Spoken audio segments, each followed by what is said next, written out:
آج کل کے حالات کے پیش نظر ایک فوارہ آپ ضرور ساتھ رکھیں. یہ فوارہ ہے، اس میں پانی بھرا ہوا ہے، آن لائن ہم نے اس کو منگایا تھا.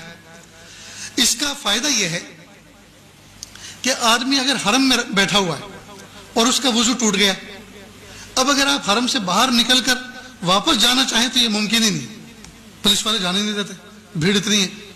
اب وضو ٹوٹ گیا، جگہ بھی سنبھالنی ہے، نماز بھی پڑھنی ہے جماعت کے ساتھ اور وضو بھی کرنا، اب کیا کریں؟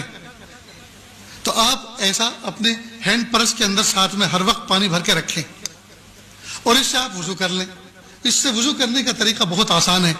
جیسے میرا کندھے کا رومال ہے، یہ چھوٹا سا جو نیپکن آتا ہے تھوڑا موٹے والا، وہ اپنے ساتھ ہر وقت رکھیں، اس کو گود میں بچھا لیں، ٹھیک، اور آستین چڑھائیں. اور اس سے وضو کرنے کا طریقہ یہ ہے کہ وضو میں سب سے پہلے کلی کی جاتی، ہاتھ دھوئے جاتے ہیں، ٹھیک، اس کے بعد کلی کی جاتی ہے، ناک میں پانی ڈالا جاتا ہے. لیکن یہ فرض نہیں ہے، یہ اگر نہیں بھی ہوگا تو بھی وضو ہو جائے گا.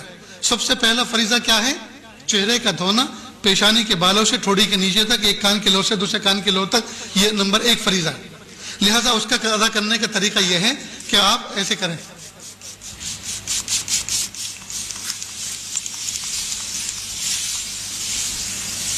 دیکھو میرا منہ بھیگ گیا نا، اس کو میں نے مل لیا. اور شریعت کا فقہ کا اصول یہ ہے، جس عضو کو دھونا ہے اگر اس میں سے 1-2 قطرہ پانی ٹپک گیا تو وہ دھلا ہوا سمجھا جائے گا. یہ تو قطرات تو ٹپک گئے تو چہرہ دھل گیا. اب ہاتھ دھونا ہے جی. دوسرا فریضہ انگلیوں سے لے کر کوہنی تک، کوہنی سمیت اپنا پورا ہاتھ دھونا، دونوں ہاتھ دھونا. تو اس کا طریقہ یہ ہے کہ آپ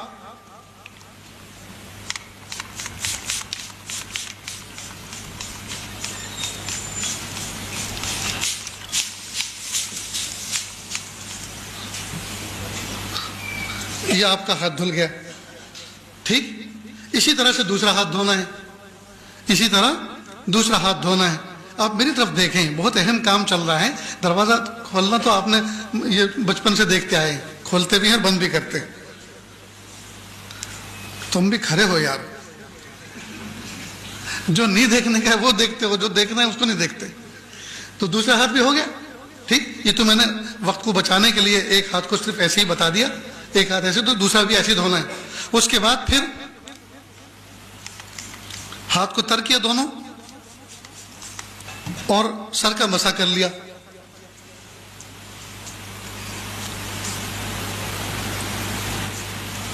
ہو گیا مسح. اسی طرح دونوں پیر کو دونوں. اب نہ دریا بہا، نہ نالی چلی، نہ جو ہے کسی کو کراہت ہوئی، آسانی کے ساتھ بیٹھے بٹھائے اپنی جگہ پہ حرم میں آپ نے وضو کر لیا. ایسا ہی آپ جہاز میں کر سکتے ہیں، ایسا ہی آپ بس میں کر سکتے ہیں، ایسا ہی آپ ٹرین میں کر سکتے ہیں، اور ایسا ہی آپ ہر مجمع میں کر سکتے ہیں، اور آپ باوضو رہیں گے. سمجھ گئے دوستو؟ تو آپ اس طرح کا پرچیز کر لیں، اپنے ساتھ بھی رکھیں. ماں بہنیں جو حج میں ساتھ میں جا رہی ہیں ان کا الگ رکھیں، سمجھ گئے؟ ان کا رہے، انشاءاللہ ان کو کبھی بھی تکلیف نہیں ہوگی. میرے دوستو، سفر میں کوشش اس بات کی کریں کھانے پینے پہ کنٹرول ہو. دیکھو آپ بھوک برداشت کر سکتے ہیں، لیکن کھانے کے بعد جب استنجے کا تقاضا ہوتا ہے، اگر مناسب جگہ نہ ملی تو وہ برداشت نہیں کر سکتے. بھوک برداشت کرنا آسان ہے، لیکن کھانے کے بعد جو استنجے کی ضرورت پیش آتی ہے، اس کا اگر مناسب موقع اور مناسب جگہ نہ ملی آدمی پریشان ہو جاتا ہے. تو کھانے پہ کنٹرول رکھیں، خاص طور سے حج کے 5 دنوں کے اندر کم سے کم کھائیں، تاکہ آپ کو زیادہ سے زیادہ ٹوائلٹ اور اس سے جو ہے آپ کی حفاظت ہو سکے، اور آپ کا وقت وہاں لائن لگانے میں نہ گزرے، بلکہ طاعت و اذکار، ذکر و اذکار میں گزرے. اتنی بات یاد رہے گی.